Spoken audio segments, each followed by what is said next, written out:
सत्संग से सोधी आवे, नहीं जीव 84 में जावे। सत्संग से सोधी आवे, नहीं जीव 84 में जावे। अब मेटो द्वेष और राग, हो राग या उम्र बतेरी जाली। अब मेटो द्वेष और राग, हो राग या उम्र बतेरी जाली। और दिखाते हैं आपको, देखिए इनका उदाहरण। ये देखिएगा, एक पुस्तक है धर्मरथ, ये आपको पहले भी दिखाई थी, और ये इन शंकराचार्यों के विचार हैं ये इसके अंदर। प्रकाशक स्वामी सदानंद सरस्वती, शारदा पीठ प्रकाशनम, द्वारका, जामनगर, गुजरात। इतना इसकी प्रस्तावना से स्पष्ट है। ये मुद्रक है अंबिका ऑफसेट, मीठापुर, शारदा पीठ प्रकाशनम। इसमें स्पष्ट लिखा प्रस्तावना में कि इस धर्मरथ नामक प्रकृत ग्रंथ पीठाधीश्वर अनंत श्री विभूषित श्री मजद गुरु शंकराचार्य स्वामी श्री स्वरूपानंद सरस्वती जी महाराज के मुखारविंद से निश्रित वाक सुधा का सार संग्रह है।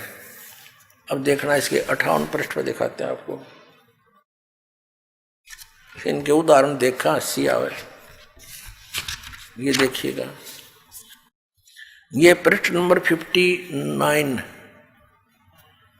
59 पर ये क्या उदाहरण देता है। श्री स्वरूपानंद जी शंकराचार्य, 2 पीठों का मालिक, एक शिष्य गुरु के पास गया। जाकर गुरु से पूछा, महाराज यह बतलाइए कि वह देव कौन है जिसके ज्ञान से समस्त पासों से मोक्ष हो जाता है। देवता को जानने पर समस्त पासों से प्राणों का छुटकारा हो जाता। पास माने बंधनों से। गुरु बोले कि साक्षी देवता कौन है? जो मन को जानने वाला है।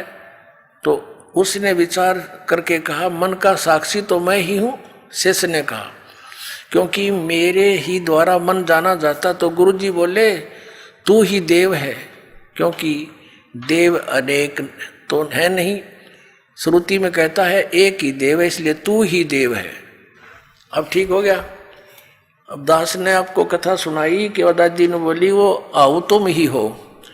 तो ये झुंड ला कर नौका, वो देवता तू ही है, फिर भक्ति की क्या आवश्यकता रहेगी।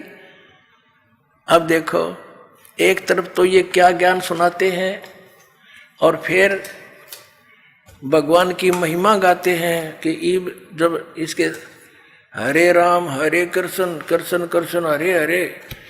पुण्यात्मा दास ने आज के सत्संग के प्रारंभ में एक शब्द बोला था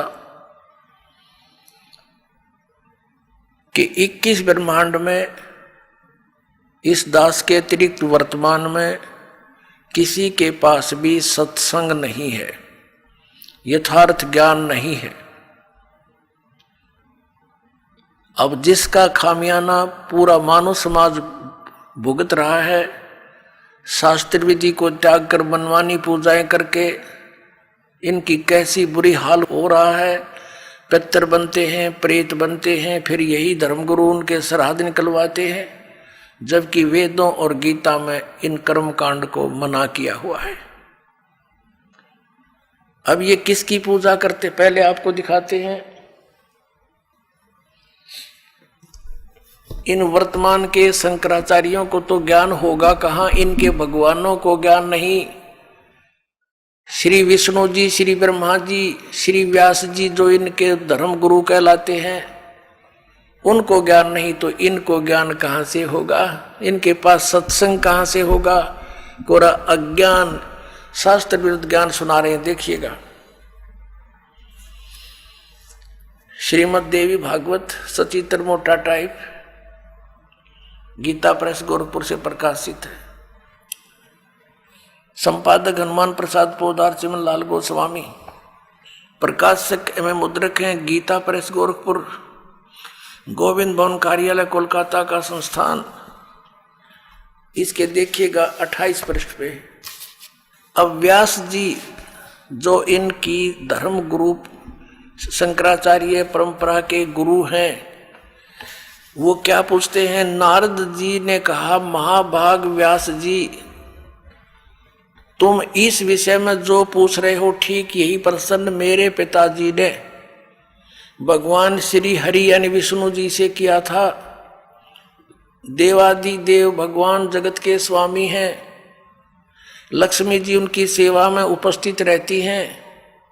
ये कहने का भाव ये विष्णु जी हैं। आगे देखो, 4 भुजाएं हैं, पीतांबर धारण करते हुए शंख चक्र गदा लिए रहते हैं, वक्षस्थल पर श्रीवस्त्र का चिन्ह चमकता रहता है। वे चराचर जगत के आश्रयदाता हैं, जगत गुरु एवं देवताओं के भी देवता हैं। ऐसे जगत प्रभु भगवान श्री हरि महान तप कर रहे थे। विष्णु जी तपस्या कर रहा था, उनकी समाधि लगी थी। यह देखकर मेरे पिता ब्रह्मा जी को बड़ा आश्चर्य हुआ। अतः उन्होंने उनसे जानने की इच्छा प्रकट की। ब्रह्मा जी ने पूछा, प्रभु आप देवताओं के अध्यक्ष, जगत के स्वामी और भूत भविष्य एवं वर्तमान सभी जीवों के एकमात्र शासक हैं, भगवान फिर आप क्यों तपस्या कर रहे हैं? ब्रह्मा जी कह रहे हैं, तुम तो सब कुछ तू ही आप ही हो, और किस देवता के आराधना में ध्यान मगन है? आप क्यों तपस्या कर रहे हैं और किस भगवान की पूजा करते हो? मुझे असीम आश्चर्य तो यह हो रहा कि आप देवेश्वर एवं सारे संसार के शासक होते हुए भी समाधि लगाए बैठे हैं। अपने आत्माओं, ब्रह्मा जी के ये विनीत वचन सुनकर भगवान श्री हरि श्री विष्णु जी फिर न्यों बोले। क्या बोले? श्री हरि उनसे कहने लगे, ब्रह्मन सावधान होकर सुनो, मैं अपने मन का विचार व्यक्त करता हूँ। देवता दानव मानव सब यही जानते हैं कि तुम सृष्टि करते हो, मैं पालन करता हूँ और संकर संहार किया करते हैं, किंतु फिर भी वेद के पारगामी पुरुष अपनी युक्ति से यह सिद्ध करते हैं कि रचने पालने और संहार करने की यह योग्यता जो हमें मिली है, इसकी अधिष्ठात्री देवी शक्ति देवी है। वे कहते हैं कि संसार की सृष्टि करने के लिए तुम में राजसी शक्ति का संचार हुआ है और मुझे सात्विक शक्ति मिली है, और उधर में तामसी शक्ति का आविर्भाव हुआ है। उस शक्ति के अभाव से तुम इस संसार की सृष्टि नहीं कर सकते और मैं पालन करने में सफल नहीं हो सकता, और उधर से संहार कार्य होना भी संभव नहीं। ब्रह्मा जी, हम सभी उस शक्ति के सहारे ही अपने कार्य में सदा सफल होते आए हैं। सुवर्त प्रत्यक्ष और प्रोक्ष दोनों उदाहरण मैं तुम्हारे सामने रखता हूँ, सुनो। यह निश्चित बात है कि उस शक्ति के अधीन होकर ही मैं इस शेषनाग की सैया पर सोता और सृष्टि करने का अवसर आते ही जाग जाता हूँ। मैं सदा तप करने में लगा रहता हूँ, सदा तप करने में लगा रहता हूँ। उस शक्ति के शासन से कभी मुक्त नहीं रह सकता। कभी अवसर मिला तो लक्ष्मी के साथ सुखपूर्वक समय बिताने का सौभाग्य प्राप्त होता है। मैं कभी तो दानों के साथ युद्ध करता हूँ। अखिल जगत को भय पहुंचाने वाले दैत्यों के विकराल शरीरों को शांत करना मेरा परम कर्तव्य हो जाता है। और यहाँ कमाल कर दिया, मुझे सब प्रकार से शक्ति के अधीन होकर रहना पड़ता है। उन्हीं भगवती शक्ति का मैं निरंतर ध्यान किया करता हूँ, यानी दुर्गा की ध्यान करता हूँ, उसकी पूजा करता हूँ। ब्रह्मा जी, मेरी जानकारी में इस भगवती शक्ति से बढ़कर दूसरे कोई देवता नहीं। अब ये है सत्संग श्री विष्णु जी का स्पिरिचुअल नॉलेज, कि मैं दुर्गा से ऊपर किसी भगवान को नहीं जानता, यही मेरा अंतिम देवता है, इससे बड़ा कोई भगवान नहीं। इन शंकराचार्यों को ज्ञान कहाँ से होगा? इनको भगवान को ज्ञान नहीं, ये नो के दुर्गा से ऊपर कोई नहीं। अब दुर्गा क्या कहती है, श्री शक्ति देवी क्या कहती है, देखिएगा। इसी के 562 पृष्ठ पर आपको ले चलते हैं।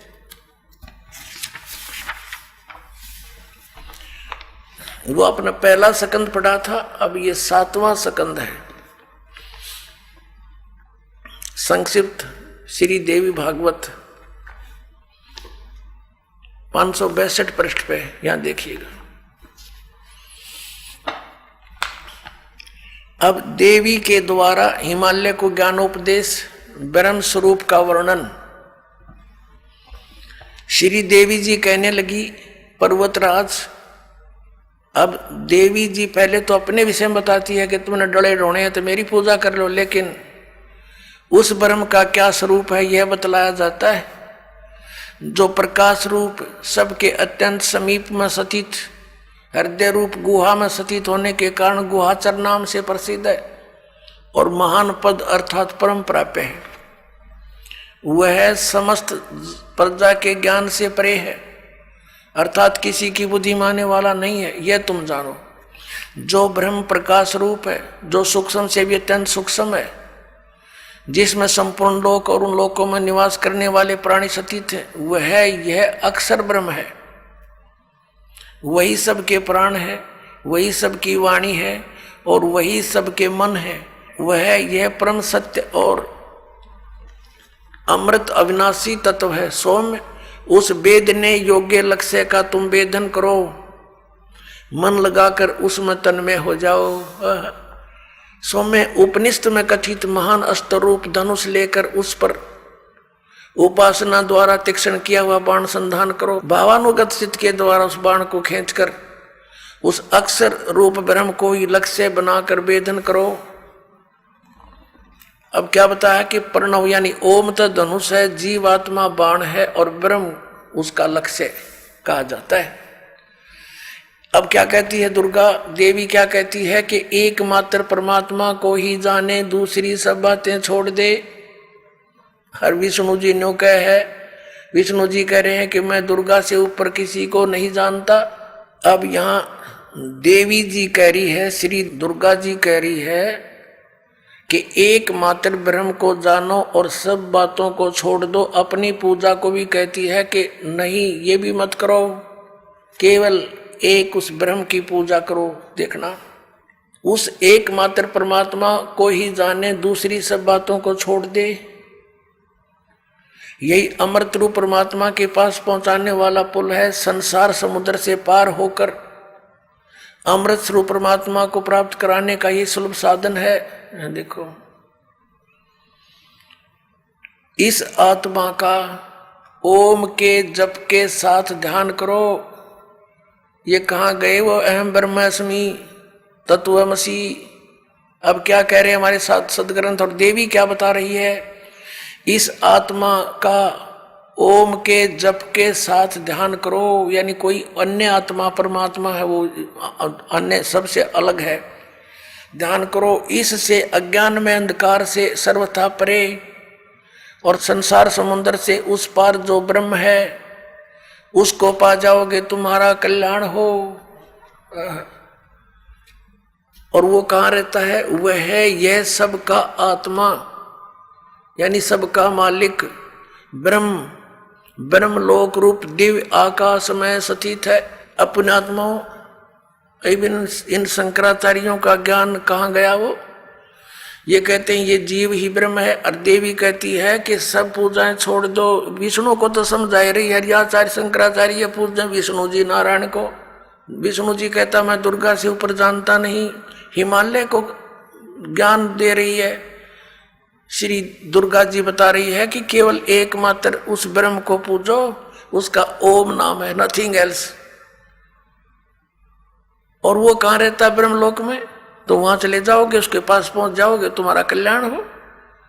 वो कहती है ब्रह्म की पूजा करो। अब ब्रह्म क्या कहता है श्रीमद् भगवत गीता में, श्रीमद् भगवत गीता अध्याय नंबर 8 के देखिएगा। श्रीमद् भगवत गीता जयदयाल गोविंद का इसके अनुवादक हैं। अध्याय नंबर 8 के श्लोक नंबर 13 हम आपको दिखाते हैं। ये क्या बताता है 13वें श्लोक में, ओम इति एकाक्षरम ब्रह्म व्यवहारन माम अनुसमरण ये प्रयाति तजंदेहम स याति परमाम गतिम। माम ब्रह्म, मुझ ब्रह्म का केवल ओम यह एक अक्षर है जो उच्चारण करके सिमरण करता हुआ यह प्रयाति तजंदेहम, जो शरीर छोड़कर जाता है, ये समन करता हुआ सयाति परमाम गति, जो ओम से मिलने वाली, ये शुरू किया ओम ओम, यह इनका अनुवाद है।